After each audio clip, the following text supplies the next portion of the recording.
Na aula de hoje, iremos falar sobre os primeiros povos indígenas originários do atual território brasileiro e seus hábitos culturais e sociais. O nosso território é uma das regiões da América habitadas desde pelo menos 10.000 anos. Os povos caçadores-coletores viviam da caça, da pesca e da coleta de alimentos. Não praticavam a agricultura, mas tinham o domínio do fogo e fabricavam instrumentos variados feitos de pele e de ossos.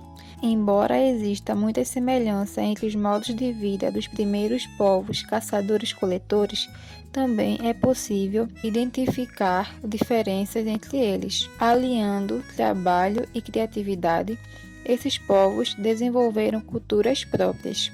A maior parte das informações que temos sobre eles vem de vestígios de seus instrumentos, alimentos, habitações e etc. No atual estado de São Paulo, por exemplo, os pesquisadores acharam diversos tipos de pontas de flecha. Em Minas Gerais e no Piauí, descobriram uma grande quantidade de pinturas rupestres que provavelmente pertenceram a esses povos. Já no Rio Grande do Sul, foram encontradas facas de pele em formas de bumerangue e boleadeiras. A boleadeira é um instrumento composto de 2 ou 3 peles presas por um cordão feito geralmente de couro. As boleadeiras eram lançadas nas patas do animal para derrubá-lo. Até hoje, as boleadeiras são usadas por alguns gaúchos que vivem no campo e criam animais. Por volta de 8.000 anos, parte do litoral brasileiro era habitada por povos seminômades. Alguns desses povos deixaram como vestígios de sua presença os sambaquis. Sambaqui é uma palavra de origem tupi, que significa monte de conchas. É um acúmulo de concha de molusco e resto de animais, como peixes e aves, que essas comunidades depositavam em determinados locais ao longo do tempo. Existem sambaquis que atingem até 30 metros de altura e 400 metros de comprimento por 100 metros de largura. Os sambaquis eram usados para enterrar os mortos e seus objetos pessoais, enfeites, armas e utensílios. Isso significa que provavelmente já existiam entre os sambaquieiros uma preocupação religiosa com a morte. Esses povos também costumavam construir suas moradias sobre os montes de conchas. Os estudos dos sambaquis sugerem que até cerca de 1.000 anos atrás, muitos desses povos formavam aldeias com cerca de 150 habitantes. Viviam da coleta, da caça e principalmente da pesca. Usavam instrumentos feitos de pele, enfeites, facas, flechas, machados e de ossos, como arpões, agulhas e anzóis. Tinham o domínio do fogo e assavam os alimentos. A expansão territorial dos sambaquieiros durou cerca de 5.000 anos. Foi interrompida pela ocupação de grande parte do litoral e parte do interior por tribos e aldeias da etnia tupi. No final do século XV, com a chegada dos europeus ao continente americano, muitos sambaquis foram destruídos. Alguns portugueses tiravam as conchas dos sambaquis para fabricar cal, material usado na construção de habitações. Atualmente, a preservação dos sambaquis continua sendo ameaçada. Eles são destruídos com o objetivo de, por exemplo, abrir caminho para novas construções ou extrair materiais para a produção agrícola. Apesar desse processo de destruição, ainda existem sambaquis no litoral brasileiro, muitos deles estudados por equipes de arqueólogos e historiadores. Os sambaquis estão localizados desde o estado do Rio Grande do Sul até o Espírito Santo.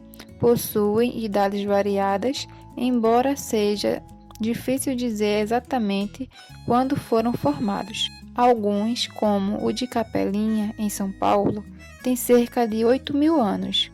Outros, como os de Paranaguá, no Paraná, tem entre 6 e 7 mil anos. A região da Amazônia teve um papel importante na introdução da agricultura e da cerâmica nas terras que atualmente fazem parte do Brasil. Segundo o arqueólogo Eduardo Góes Neves, é provável que povos da Amazônia tenham desenvolvido formas iniciais de agricultura a partir de 6.000 a.C. Por volta de 1000 a.C., esses povos já adotavam modos de vida plenamente agrícolas. Isso contribuiu para que a população aumentasse e migrasse para outras regiões do atual Brasil. Entre as plantas cultivadas por esses povos estão a mandioca, pupuia, maracujá, cacau, abacaxi, feijão, amendoim, tomate, abóbora, açaí e tabaco. Atualmente, essas plantas são amplamente comercializadas e consumidas em várias regiões do mundo, como a América Latina, África, Ásia e Europa. Além disso, foram encontrados cerâmicas no atual estado do Pará, que datam de cerca de 5.000 anos antes de Cristo.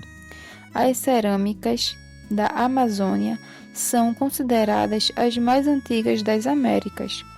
Os povos ceramistas da Amazônia criaram objetos como potes, vasos, panelas e tigelas. Embora exista uma forte relação entre o desenvolvimento da cerâmica e da agricultura, isso não quer dizer que todo o povo ceramista fosse agricultor. Há, inclusive, povos caçadores e coletores que produziram cerâmicas. Entre os povos amazônicos, vamos destacar aqueles que viviam nas atuais cidades de Santarém e Ilha do Marajó, há cerca de 2.000 anos. Nessas regiões foram encontradas cerâmicas originais e bem elaboradas. Os povos santarenos e marajoaras produziram diversos tipos de cerâmica, como recipientes decorados, urnas funerárias e estatuetas com formas de seres humanos e de animais. Os santarenos criaram cerâmicas com pinturas, desenhos em relevo e esculturas que eram moldadas separadamente e aplicadas nas bordas dos vasos. Já os marajoaras produziram objetos de cerâmica enfeitados com pinturas em preto e vermelho, sobre um fundo branco. Para alguns estudiosos, essas pinturas são consideradas umas das mais belas do mundo. Bom, pessoal, essa foi a nossa aula de hoje. Espero que tenham gostado. Tenham uma boa aula, se cuidem e até a próxima.